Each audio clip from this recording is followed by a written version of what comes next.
From, ito naman po, from Rosemary Despi. Lagi bang labag sa batas ang manatiling tahimik kapag tinanong tungkol sa isang krimen?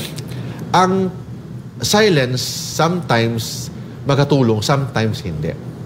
Kung tahimik ka, for example, under prosecution, kung sa court na, nasa court ng kaso, then may subpoena ka, you are required to testify.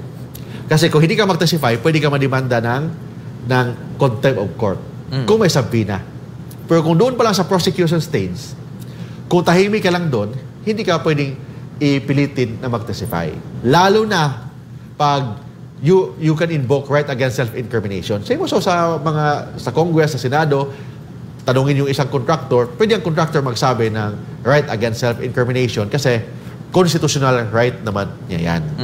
Pero kung nagsabi ka, mas maganda pang tumahimik ka na lang kesa mag-submit ka ng kasinungalingang statement.